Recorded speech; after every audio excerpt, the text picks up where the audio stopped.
साथी और आप देख रहे हैं success story. NT24 news presents by success story के हर एपिसोड में हम आपको रूबरू करवाते हैं एक ऐसे शख्स से जिसने कड़ी मेहनत और लगन के साथ अपने जीवन में उपलब्धियां हासिल की हों। जी हाँ, मैं इस एपिसोड में भी एक ऐसे ही शख्स की बात कर रही हूँ जिन्होंने अब तक IHM में 10 से ज्यादा किताबें लिखी हैं और 19 राष्ट्रीय अवार्ड से सम्मानित किए जा चुके हैं और इतना ही नहीं 100 से ज्यादा रिसर्च भी कर चुके हैं। जी हाँ, मैं बात कर रही हूँ CIHM सेक्टर 42 चंडीगढ़ के HOD जयप्रकाश कांत जी की। आइए आज हम उनसे बातचीत करते हैं और उनसे जानते हैं उनकी जिंदगी के इस सफर के बारे में और इस मुकाम पर वो आज जहाँ उनकी उपलब्धियां हासिल हुई किस तरह से पहुंचे हैं। Welcome sir. नमस्कार मैडम। सबसे पहले तो मैं NT24 न्यूज़ को बहुत हार्दिक अभिनंदन करता हूं कि आपने मुझे बुलाया और मुझसे आज बात। मैं doctor Jayaprakash Kant, head of department हूं Chandigarh institute of hotel management sector 42D में। अ, जो हमारा कॉलेज है Chandigarh institute of hotel management, ये national council of hotel management के अंडर में आता है और ऐसे 52 कॉलेज हैं पूरी इंडिया में। मेरे को यहाँ पर चंडीगढ़ में अभी 17 साल हो गए और चंडीगढ़ में काफ़ी काम किया है। चंडीगढ़ ने काफ़ी सिखाया और फिर इस होटल मैनेजमेंट में आने के बाद मैंने देखा कि होटल मैनेजमेंट खाली एक आपको स्टूडेंट को पढ़ाने का ही एक माध्यम नहीं है, ये बहुत वर्सटैलिटी है इस फील्ड में, हॉस्पिटैलिटी फील्ड में। तो सर अगर देखा जाए तो अभी आपकी अगर हम बात कर रहे हैं, आप HOD हैं, लेकिन इससे पहले अभी आप एक लेखक हैं, आप रिसर्चर भी हैं और उसके साथ ही साथ आप HOD हैं। तो ये जो आपका सफर है किस तरह से शुरू हुआ था? मैडम, मेरा सफ़र 2001 में मैंने होटल मैनेजमेंट किया है। तो मैंने 2001 में चालू किया अपना सफ़र और फिर उसके बाद मैंने पहले शुरुआत में काफ़ी सारे होटल्स में जॉब करी है। मैं फूड एंड बेवरेज मैनेजर था और लास्ट में मैनेजर ऑपरेशंस भी था मैं एक होटल में, बड़ी चेन में। फिर उसके बाद मैं टीचिंग में मैंने अपना, क्योंकि मेरे पेरेंट्स ने मुझे काफ़ी प्रोत्साहित किया था कि तुम्हें टीचिंग में आना चाहिए, तो फिर मैं 2006 में मैंने फिर टीचिंग की तरफ अपना रुख किया। सर आपका जन्म कहाँ पे हुआ और जो जिस तरह से आप बता रहे हैं कि आप टीचिंग की तरफ आपका रुझान था या पेरेंट्स का था, आप कहाँ से बिलोंग करते हैं? पहले तो आप दर्शकों को ये बताइए कि आपका जन्म कहाँ हुआ। जी जी मैडम, मेरा जन्म रायबरेली में हुआ है। रायबरेली डिस्ट्रिक्ट है उत्तर प्रदेश में। मेरे पेरेंट्स लालगंज एक जगह है रायबरेली में, वहाँ से आते हैं, तो मेरा जन्म वहाँ हुआ था। फिर मेरे फादर का जॉब हो गया था दिल्ली में, रेलवे डिपार्टमेंट में, तो फिर हम दिल्ली में शिफ्ट हो गए थे। तो जो आपकी स्कूलिंग वगैरह रही, जिस तरह से आप एक HOD बनी है, HOD से पहले आपकी जो स्कूलिंग थी किस तरह से शुरू हुई, कहाँ से आपने पढ़ाई की? जी, मैंने मेरी जो प्राइमरी स्कूलिंग तो दिल्ली से ही हुई है। फिर उसके बाद मैंने अपना मेरी जो आगे की जो पढ़ाई हुई है छठी से लेके 12वीं तक, ये सैनिक स्कूल कुंजपुरा करनाल से मैं पास आउट हूँ। डिफेंस गवर्नमेंट के काफ़ी अच्छे स्कूल होते हैं, ये रेजिडेंशियल स्कूल होते हैं, तो मेरा 12वीं और 10वीं वहीं से पास हुआ है। 98 में मैंने पास किया है। फिर मैंने 98 से 2001 तक मैंने होटल मैनेजमेंट किया है। तो ये जो होटल होटल मैनेजमेंट का आप आए +2 के बाद, तो ये क्या कोई सपना था? आप कैसे इंटरेस्ट था कि आपने ग्रेजुएशन आपने होटल मैनेजमेंट में करनी है या फिर फैमिली बैकग्राउंड में कोई ऐसा था? नहीं, फैमिली बैकग्राउंड में तो ऐसा नहीं था, लेकिन मुझे ऐसा लगता था कि मैं फूड के ऊपर काफ़ी काम कर सकता हूँ, और क्योंकि खाना अपने आप में काफ़ी एक इंटरेस्टिंग सा सब्जेक्ट है, तो इसमें काफ़ी रिसर्च करी जा सकती है, काफ़ी इनोवेशन करी जा सकती है। तो फिर मुझे लगा कि मुझे होटल मैनेजमेंट करना चाहिए, तो मैंने अपने फादर को बोला। फिर मैंने उस टाइम पे एग्ज़ाम दिया और होटल मैनेजमेंट में एडमिशन लिया था। ये सर कौन से ईयर की बात है, कब आप इस फील्ड में आए? मैं 2001 में आया मैडम, और 2001 में मैंने पास आउट किया जब होटल मैनेजमेंट। फिर उसके बाद मैंने अपना करियर शुरू किया होटल में जॉब करके। पहला मेरा जॉब हॉलिडे इन मनाली, फिर आगे चल के मैं रेडिसन में था, मैं इंडिया हैबिटेट सेंटर में था, और फिर हंस प्लाजा में था, मैं लेमन ट्री में था। तो इस तरह से मैं काफ़ी होटल्स में जॉब करी मैंने। फिर मैंने टीचिंग 2006 में मैं IHM देहरादून से मैंने अपनी टीचिंग शुरू करी एज असिस्टेंट लेक्चरर।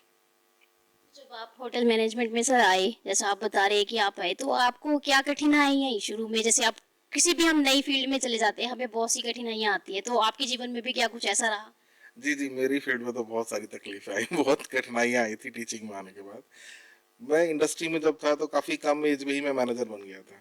तो मुझे हमेशा लगता था कि जब मैं टीचिंग में आया तो मुझे लगता था शायद ये कॉलेज भी काफ़ी कुछ होटल जैसे ही होते हैं। तो मैं अपने स्टूडेंट्स को भी अपनी टीम की तरह समझने लगता था। मुझे लगता था कि ये मेरे स्टूडेंट भी मेरे साथ होटल की टीम की तरह हैं। तो उनको मैं बिल्कुल होटल की तरह बहुत रफ एंड टफ तरीके से बहुत ही मतलब मुझे लगता था कि मैं इनको बहुत जल्दी एक बहुत बेस्ट एम्प्लॉय बना दूंगा मैं आगे चल के। जब ये होटल में जाएंगे तो उनको कोई तकलीफ नहीं होगी। लेकिन थोड़े टाइम के बाद मुझे समझ में आया कि जो कॉलेज होते हैं और जो इंडस्ट्री है तो उसमें थोड़ा फ़र्क है, क्योंकि एजुकेशनल इंस्टीट्यूट है। तो बस वो शुरुआत में थोड़ा समझने और परखने का थोड़ा सा टाइम जो लगा, उसमें मुझे थोड़ी दिक्कतें आई थी, बट आगे चल के सब ठीक था। सर, जो आपने किताबें लिखी, 10 से ज़्यादा आप किताबें लिख चुके हैं आईएचएम में रहते हुए, वो किताबें आपने किस तरह से लिखी? क्यों आपको विचार आया कि आपको ये किताबें लिखनी चाहिए? हाँ मैडम, ये बात है। जब मैं 2007 में मैंने चंडीगढ़ ज्वाइन किया था एज ए लेक्चरर, तो उस टाइम पे थोड़े टाइम बाद मेरे जो प्रिंसिपल थे, उस टाइम मेरे प्रिंसिपल थे मिस्टर टी के राजदान। तो राजदान साहब ने मुझे कुछ एक सब्जेक्ट्स दे दिए पढ़ाने के लिए कि मैं भी शायद मैं काफ़ी यंग साइज था और लेक्चरर था यहाँ पर। तो मुझे उन्होंने बोला कि आप कॉस्ट कंट्रोल पढ़ाइए। तो कॉस्ट कंट्रोल मेरे पास सब्जेक्ट आया। वैसे मैं एफ से था, फ्रंट ऑफिस भी मुझे सब्जेक्ट दिया गया था यहाँ पर पढ़ाने के लिए। वैसे मैं देहरादून में एफ सर्विस पढ़ा रहा था, और यहाँ पर आके फ्रंट ऑफिस और रेवेन्यू मैनेजमेंट मेरे पास सब्जेक्ट आया। ये कुछ ऐसे सब्जेक्ट्स आए मेरे पास जिसमें कि जिनके मैंने देखा कि as per the syllabus of the national council, जो हमारा नेशनल काउंसिल जो हमारा बोर्ड है, तो उसके हिसाब से कोई भी किताब नहीं है। जो उन्होंने जो कंटेंट दिए हुए थे कि ये पढ़ाना है स्टूडेंट्स को, ये सब आना चाहिए, तो उसके हिसाब से कुछ भी नहीं था, वैसी कोई किताब नहीं थी। तो शुरुआत में मैंने एक साल पढ़ाया तो मुझे ऐसा लगा कि स्टूडेंट्स को एक रेडीमेड सा कुछ चाहिए जिसको कि वो हमेशा पढ़ सकें और फिर उसके हिसाब से अपने एग्जाम्स की या फिर अपने इंटरव्यू की तैयारी कर सकें। तो फिर मेरे लिए मैंने इसको एक चैलेंज तो था मेरे लिए, लेकिन मैंने इसको एक अपॉर्चुनिटी समझा और फिर मैंने उस सब्जेक्ट के ऊपर सबसे पहले मैंने food and beverage management and cost control, जिसकी कि पूरी इंडिया में कोई किताब नहीं थी as per the syllabus of the national council, तो मैंने उस पर फिर एक किताब लिखी। 2 साल लगे उस किताब को लिखने में, और फिर जब वो आई तो वो बेस्ट सेलिंग किताब हुई पूरे भारतवर्ष में, हॉस्पिटैलिटी मैनेजमेंट में, F&B management and cost control के ऊपर। तो काफ़ी बढ़िया एक एक्सपीरियंस। साथ ही मैंने जो चंडीगढ़ के स्ट्रीट फूड वेंडर्स हैं इस पे काफ़ी काम किया। मुझे लगा कि जब मैं अपने कुछ एक मित्रों के साथ, जब मैं नया नया चंडीगढ़ में आया था, तो मैं स्ट्रीट फूड वेंडर्स को मतलब मुझे स्ट्रीट का फूड काफ़ी पसंद है। जैसा कि मैंने बताया मेरे रूट्स जो है वो उत्तर प्रदेश से है, और हमारे यहाँ बनारस इलाहाबाद का खाना और लखनऊ का जो है स्ट्रीट फूड बहुत फेमस है। तो मैं चंडीगढ़ में आके मैंने देखा कि शायद कुछ कमी है इनकी साफ़ सफाई, जिस तरह से इनको मेंटेन करना चाहिए अपने आप को, अपने आसपास के एरिए को, अपने ठेले को, अपनी रेडी को कुछ। तो फिर इस पे मैंने वर्कआउट करने की सोचा। फिर मैंने इस पे अपने साथ कुछ साथियों को भी मिलाया, मैंने पीजीआई चंडीगढ़ को साथ में लिया, और फिर हमने, और म्यूनसिपल कॉरपोरेशन चंडीगढ़ को भी, और हमने 100 से अधिक ट्रेनिंग ऑर्गेनाइज करी। मैंने उसमें मतलब लीड रोल अपना निभाया उसमें। चंडीगढ़ के बहुत सारे स्ट्रीट फूड वेंडर्स अलग अलग सेक्टर्स के हमने क्लस्टर वाइज लिए और उनको हमने ट्रेन किया, जिसमें कि उनको साफ़ सफाई किस तरह रखनी है और किस तरह से स्वादिष्ट व्यंजन बनाने हैं जो कि लोगों के पसंद के हों, और बिल्कुल साफ़ सफाई से, खुद की साफ़ सफाई प्लस अपने एरिया की साफ़ सफाई, स्मोकिंग ना करें, और किस तरह से अपने ऑयल को रीयूज़ नहीं करना है, उनको बस 3 बार ही फ्राई करना है। तो इस पर हमने काफ़ी काम किया है। तो एक चर्चाओं में ऐसा भी कुछ सुनने में आ रहा था कि आपने कोई स्मार्ट कार्ड शुरू की थी। वो स्मार्ट कार्ड क्या चीज़ थी? किस तरह से लोग आपके साथ जुड़े थे? किस तरह से हेल्प कर रहे थे आप? जी जी। मैडम, मैं एक सेमिनार में गया था पीजीआई चंडीगढ़ में। पीजीआई चंडीगढ़ में एक डॉक्टर, एक साइंटिस्ट थे, बैंगलोर से आए थे। तो वो स्ट्रीट फूड वेंडर्स के ऊपर ही था कि हम किस तरह से इनकी जीवन को और अच्छा बना सकते हैं। तो उसमें एक साइंटिस्ट साहब थे, उन्होंने एक स्मार्ट कार्ड का एक विज़न दिया था। तो वो जो टोटल कॉस्ट बता रहे थे उसकी, वो 2,65,000 के आसपास की थी। तो फिर मैंने पीजीआई के जो उस टाइम हेड ऑफ डिपार्टमेंट थे कम्युनिटी साइंस के, मैंने उनसे बात करी और मैंने बोला कि आपके पास यहाँ पर रिसोर्स है, मतलब मैं इस काम को कर सकता हूँ, आप अगर मुझे कुछ सहयोगी मेरे साथ में दें तो हम इस पे अच्छे से काम कर सकते हैं और बहुत कम कॉस्ट पे। 2,65,000 एक स्ट्रीट फूड वेंडर के लिए खर्च करना बहुत ही मुश्किल होगा। तो फिर उन्होंने इस पे बिल्कुल सहमति जताई मुझे, और फिर मैंने इस पे काम किया। वो एक अपने आप में एक नायाब किस्म की कार्ड है। चंडीगढ़ में कई जगह पर अभी भी वो कार्ट खड़ी है, और फिर अब उसके बाद उसको कई सारे और भी प्रदेश ने भी उसको अप्रूव किया है कि वो अपने यहाँ पर भी स्ट्रीट फूड वेंडर्स को वो कार्ट देंगे।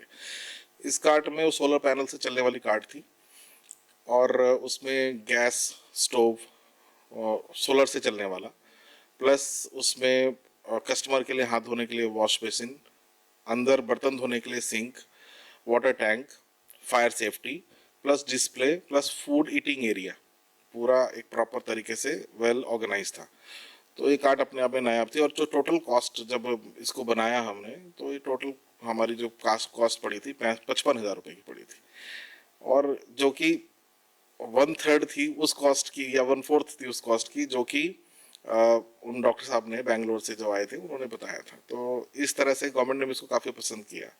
चंडीगढ़ में अभी ये कार्ड जो सभी वेंडर्स के लिए अवेलेबल है, और उनको बैंक लोन भी हम करा के दे रहे हैं कि वो पर मंथ 1,000 रुपये 500 रुपये वो दे सकते हैं और उस कार्ड को ले सकते हैं। सर, अगर जिस कार्ड की आप बात करें, स्मार्ट कार्ड की, अगर आज के टाइम में हम इसे चंडीगढ़ में देखना चाहें तो ये किन किन जगहों पे हमें देखने को मिल सकता है? ये अलांटे मॉल के सामने मिल जाएगी, आपको सुखना के पास मिल जाएगी, और आपको रॉक गार्डन के पास भी मिल जाएगी, रोज गार्डन के पास भी मिल जाएगी, पीजीआई में भी है, पीजीआई के पास भी मिल जाएगी। जैसा कि मैंने बताया मैडम कि मेरे लिए जब मैं टीचिंग में आया, तो मैंने टीचिंग को जब समझा तो मुझे लगा कि ये टीचिंग खाली एक स्टूडेंट को पढ़ाने का ही माध्यम नहीं है। आप एक टीचिंग में रह के बहुत सारे काम कर सकते हैं। तो एक सोसाइटी के लिए मैंने सोचा कि मैंने देखा कि यहाँ पर बहुत सारी महिलाएं जो स्पेशली जो कि नीचे तबके से आती हैं, तो उनको कुछ काम करने के लिए ज़्यादा कुछ नहीं था जहाँ से वो बहुत अच्छी और एक रेस्पेक्टफुल अर्निंग कर सकें। तो फिर मैंने उन सभी महिलाओं से एक पीजीआई चंडीगढ़ के माध्यम से, उनके पास डेटा था उनका स्कूल ऑफ पब्लिक हेल्थ के पास, तो उसके माध्यम से उनको कांटेक्ट किया। उन सभी लेडीज़ को, उन सभी महिलाओं को फिर हमने अचार, पापड़, चटनी और बिस्किट ये सब बनाना सिखाया, और फिर हमने उसको जो जितनी कॉस्ट आ रही है उसको हमने फाइनेंस कराने के लिए भी बैंक से बात करी, और फिर मार्केटिंग के लिए उनको हमने कांटेक्ट कराया बहुत जगह पर, और फिर आज उनका बहुत अच्छा सप्लाई चलता है पूरे चंडीगढ़ में, चंडीगढ़ से बाहर भी। ये सभी महिलाएं बहुत अच्छा अर्निंग कर रही हैं, लगभग ऑन एन एवरेज एक जो महिला है वो 15 से 20 हज़ार रुपये तक कमा रही है। ऐसी 30 महिलाएं थी। तो फिर इसको म्यूनसिपल कॉरपोरेशन ने भी समझा, और फिर आगे चल के इसको और ज़्यादा बड़ा किया गया है। अभी इन 30 महिलाओं को जब मैंने करा, तो फिर इसके लिए फिर मुझे भारत सरकार से सशक्त नारी सम्मान भी मिला था इसके लिए, और ये सारी 30 की 30 महिलाएं मेरे साथ फिर दिल्ली भी गई थी। तो सर, ये तो रहा आपका एक सफर जिसमें आपकी स्टडी आ गई, आपके आप रिसर्चर रहे, आप एक सोशल वर्कर कह सकते हैं, या रिसर्चर के थ्रू आपने लोगों की हेल्प की। अब हम बात करते हैं आपकी फैमिली की। आप होटल मैनेजमेंट में आए, बट आपके फादर क्या करते थे, वो उनका प्रोफेशन क्या था? जी, मेरे फादर साहब का बहुत ही योगदान रहा मेरे सोच समझ और मेरे आगे बढ़ने का जो प्रोत्साहन हमेशा मेरे फादर से मुझे मिला है। मेरे फादर श्री आनंद प्रकाश कांत, वो रेलवे में थे, और दिल्ली स्टेशन के स्टेशन मैनेजर थे वो। और वो काफ़ी हम बहुत ही मतलब मध्यम श्रेणी से आए हैं उठ के। मेरा फैमिली बैकग्राउंड बहुत ही मध्यम ही रहा है, लेकिन मेरे फादर का जो विज़न था वो बहुत ही बड़ा था, तो शायद उसकी छाप मेरे जीवन पे भी रही है हमेशा। और मेरे फादर रेलवे में थे, काफ़ी अच्छी उन्होंने सर्विस करी अपनी, मंत्रालय में भी रहे रेलवे के। और इस तरह से मेरी मदर है, हम टोटल 4 भाई बहन हैं। एक और मेरा ब्रदर है, उसने भी होटल मैनेजमेंट किया है, और वो अच्छा अपना रन करता है, अपने होटल चलाता है। मेरी 2 सिस्टर्स हैं, वो दिल्ली में ही रहती हैं। मेरी मेरी वाइफ और मेरा बेटा, मेरी बेटी और मैं, हम 4 लोग हैं। मेरी बेटी है जो कि अब मेरी वाइफ मिसेस सरोज, और प्यार से मैं उनको सरोज जी बोलता हूँ। और मेरी डॉटर जो है वो अभी एमबीबीएस करने के लिए बाहर गई हुई है, विदेश गई है। मेरा बेटा जो है अभी 6th में है, अभी छोटा ही है वो। और इस तरह से बहुत छोटी सी फैमिली है। मेरी मदर, अभी मेरे फादर रहे नहीं इस दुनिया में, तो मेरी मदर अभी हमारे साथ ही रहती हैं। सर एक टाइम होता है जब हम बहुत छोटे होते हैं, स्कूल टाइम की अगर हम बात करें तो कई टीचर्स होते हैं हमें डांट पड़ जाती है। ऐसा ही कॉलेज में भी होता है कि नहीं टीचर हमें पसंद नहीं या हम उसे पसंद नहीं, हमें डांट पड़ जाती है। तो जब आप इस प्रोफेशन में आए थे क्या कभी आपके साथ ऐसा हुआ, आपने भी कभी किसी की डांट खाई हो? अ, वैसे मैं मतलब अब तो मैं एचओडी बन गया हूँ तो हाँ, हर काम जिम्मेदारी से करता हूँ, लेकिन हाँ मैं कुछ एक डांटों को हमेशा मिस करता हूँ अपनी लाइफ में। मैं स्कूल में था तो बहुत साधारण सा स्टूडेंट था, तो शायद उस टाइम पे मुझे कई बार लगता था कि मेरे जो टीचर्स थे कई बार डांट ले, तुझसे नहीं होगा, तुमसे कुछ भी अच्छा नहीं होगा। तो मैं कई बार उन टीचर्स को अब मैं कई बार याद करता हूँ, उनको बुलाता भी हूँ मैं, अभी मिलने के लिए आते हैं तो वो सब सर मैं वही आपका अब मैं डॉक्टर जयप्रकाश कांत, लेकिन मैं तो आपका वही छोटा जय। तो काफ़ी याद करते हैं, काफ़ी इस चीज़ को सराहना करते हैं कि नहीं तुमने कर दिखाया। मैं अगर सबसे ज्यादा किसी डांट को मिस करता हूँ तो अपने फादर की डांट को मिस करता हूँ, क्योंकि मेरे फादर अब नहीं रहे, तो उनका हमेशा रहता था कि वो हर चीज में मुझे रोकते टोकते बहुत थे। तो और एक उनका सपना भी था कि मैं डॉक्टरेट कर सकूं। जिस दिन मेरी डॉक्टरेट हुई मेरे फादर नहीं थे, तो मैं उनको बहुत मिस कर रहा था कि देखो फादर, मैंने आप करके दिखाया कि डॉक्टर मेरे नाम पे लग गया है अब। मैं नया नया अपने कॉलेज में अब जब मैंने ज्वाइन किया चंडीगढ़ में आके, तो मैं उनको याद करता हूँ कि हाँ वो शायद मेरे पे इतना कॉन्फिडेंस शो नहीं करते थे। इनफैक्ट शायद उनको लगता था कि पता नहीं लाइफ में मैं इतना अच्छा आगे चल के कर पाऊंगा कि नहीं। लेकिन हाँ, जब कोई इंसान लगा रहता है और एक अच्छे मोटिव के साथ लगा रहता है, अपने गोल पे भी हमेशा काम करता रहता है, तो कर ही लेता है। आपकी सोच अच्छी होनी चाहिए। तो अभी जब वो मेरे को हमेशा कॉन्ग्रेचुलेशन बोलते हैं मेरे हर एक किसी अवार्ड पे या फिर मेरे किसी नए काम पे, मेरी किसी किताब पे, तो अच्छा लगता है सुन के। और फिर लगता है कि ये सक्सेस ही हर चीज़ का जवाब है। अगर कोई आप पे कॉन्फिडेंस नहीं भी शो करता है, आप लगे रहिए, सक्सेस जब मिलेगी तो उसको उनका जवाब मिल जाएगा। तो ये एक अच्छी बात है, सबके लिए अच्छा ही है। सर जिस तरह से देखा जा रहा है आप होटल मैनेजमेंट से जुड़े हुए हैं, हॉस्पिटैलिटी से, तो लोगों का जो हमेशा खाने की चारों ओर महक के बीच में रहना, लोग खाने पे मरते हैं। तो अब आप भी इस डिपार्टमेंट से हैं और साथ ही एचओडी हैं, तो आपके घर में आपको खाने पीने को लेके किस तरह से रहता है? अ, जी, हम जितने भी हॉस्पिटैलिटी फील्ड से हैं मैडम, हाँ बिल्कुल सही बात कही आपने। हमारे कॉलेज में तो हर वक्त खाना पीना हमेशा, ये हमारा फील्ड है, हमारी प्रोफेशन है कि आप मॉर्निंग में हमारे यहाँ पर बहुत तरह के प्रैक्टिकल होते हैं। First year, second year, third year, तीन तीन बेकरी, किचन में या फिर एफएनबी में हमेशा काम चलता रहता है। बच्चे सीखते रहते हैं कुछ ना कुछ नया, नई नई रिसर्च और नई नई इनोवेशन खाने पे होती रहती है। तो आप सुबह से लेकर शाम तक खाना टेस्ट करते हैं, खाने को देखते हैं, खाने की महक लेते हैं। तो ये हमारा फील्ड है और मुझे बहुत पसंद है अपना ये, क्योंकि खाने में इनोवेशन और रिसर्च ये बहुत इम्पोर्टेंट। घर में लेकिन ये सब नहीं हो पाता है। घर में तो आप बहुत ही सिंपल खाना खाते हैं, क्योंकि आप हाँ, हम ये हमारे साथ एक ये मुझे लगता है सभी हॉस्पिटैलिटी प्रोफेशंस के साथ ये शायद एक दिक्कत भी, परेशानी रहती होगी वो, या फिर शायद मेरे साथ ही, कि मैं बहुत ज़्यादा बाहर जाना पसंद नहीं करता हूँ, कि मुझे घर का खाना बहुत पसंद है। क्योंकि आप पूरे दिन हमेशा हर दिन आप बाहर का ही खाना खाते हैं। तो मैं प्रेफरेबली अपने घर का खाना, मेरी जो वाइफ है उनके हाथ का ही खाना खाता हूँ मैं। और हाँ, आप जो एक्सपेक्ट कर रहे हैं कि मैं बोलूँ कि मैं खाना बनाता हूँ, तो मैं खाना बिल्कुल नहीं बनाता हूँ। मैं सिर्फ खाने में कमियां बता पाता हूँ या फिर बता पाता हूँ कि बहुत अच्छा बना है। तो ये हमारे प्रोफेशन की बहुत ही एडवांटेज है, और या फिर डिसएडवांटेज भी है कि सम टाइम आपकी फैमिली का मन है कि बाहर खाना है तो उनके लिए आप जाते हैं, लेकिन वैसे अपना खुद का बहुत ज़्यादा मन नहीं होता है, क्योंकि ये सब आपका पार्ट है। आप हर दिन आप ये सब खाना, रेस्टोरेंट, बैंक्वेट्स, ये सब आप हमेशा अपने आसपास में देखते ही हैं। सर आप सीआईएचएम के एचओडी हैं और आप देखते होंगे स्टूडेंट्स हैं, आज का जो टाइम है लोग मेहनत करने से डरते हैं, घबराते हैं, पीछे हट जाते हैं। तो आपका उनको क्या मैसेज रहेगा, आप किस तरह से उनको मार्गदर्शन दे सकते हैं, किस तरह से मोटिवेशन देंगे, आपका क्या मैसेज रहेगा आपके थ्रू? जैसे आपके जीवन में इतनी कठिनाइयां रही उसके बावजूद भी आज आप एक एचओडी हैं, तो बच्चों को क्या मैसेज रहेगा? जी, मैं तो अपने स्टूडेंट को हमेशा बोलता हूँ, शायद मैं जो कुछ भी करता हूँ ये मैं अपने स्टूडेंट के लिए ही करता हूँ। मुझे लगता है कि स्टूडेंट्स को कई बार टीचर्स को देख के ऐसा लगता है कि इनकी ज़िंदगी सिर्फ 9 से 5 तक की नौकरी तक की रह गई है। मैं हमेशा अगर मैं इतना रिसर्च में, जैसे मैंने बहुत सारे रिसर्च पेपर लिखे और बहुत सारे पब्लिश्ड हुए मेरे इंटरनेशनल नेशनल जर्नल्स में, इनफैक्ट मेरे स्कोपस में भी बहुत सारे जर्नल में मेरे जो है रिसर्च पब्लिश्ड है, किताबें लिखी मैंने, तो ये सब मैं इसलिए ताकि मेरे स्टूडेंट्स को लगे कि ज़िंदगी में कुछ ना कुछ करते ही रहना है, आपने कभी रुकना नहीं है। और जब आप करने लगते हैं तो रास्ते अपने आप बन जाते हैं। शुरुआत कभी भी इतनी आसान नहीं होती है, लेकिन हाँ, जब आप करने लग जाते हैं तो फिर रास्ते बन जाते हैं। अगर मैं हमेशा अपने स्टूडेंट्स को बोलता हूँ कि अगर मैं कर सकता हूँ तो ये काम कोई भी कर सकता है।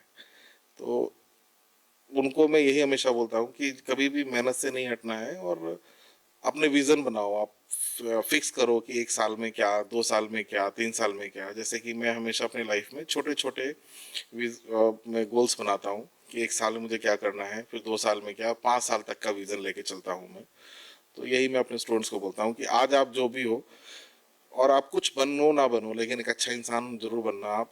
और फिर ये आज आप जब शुरुआत करोगे तो शुरुआत हो सकता है बहुत छोटी हो, बहुत बड़ी ना हो शुरुआत, लेकिन आपके गोल इस तरह के होने चाहिए कि 5 साल बाद आप एक बड़ा आपकी जो सक्सेस है बड़ा रूप लेके आए सामने। तो ऐसा होगा ही होगा अगर आपने अपने एम को बना के रखा हुआ है तो। हाय, मैं doctor Jayaprakash Kant, HOD CIHM sector 42 Chandigarh. आप मुझे NT24 न्यूज़ पे देख पा रहे हैं। अ, मेरा आप सभी के लिए यही मैसेज है कि आप अपने काम पे, अच्छे काम पे लगे रहिए एक अच्छे विज़न के साथ। जब आप अपने काम पे लगे रहते हैं एक अच्छे विज़न, अच्छी सोच के साथ, तो सक्सेस हमेशा आपको मिलती है। और अब वैसे भी सक्सेस का कोई शॉर्टकट नहीं है, और अब वैसा भी नहीं है, वैसा टाइम नहीं है कि आपके बड़े, आपके पूर्वज आपके लिए कुछ बना के चले गए और आप उसी पे ही आगे चल के वही एक आपका सहारा रहेगा, वैसा नहीं है। आपने हर दिन अपने लिए मेहनत करनी है ताकि आप अपनी लाइफ को अच्छे से जी सके और सक्सेस को सेलिब्रेट कर सके। इसलिए अच्छे से जिए, अपना काम करिए और खुश रहिए।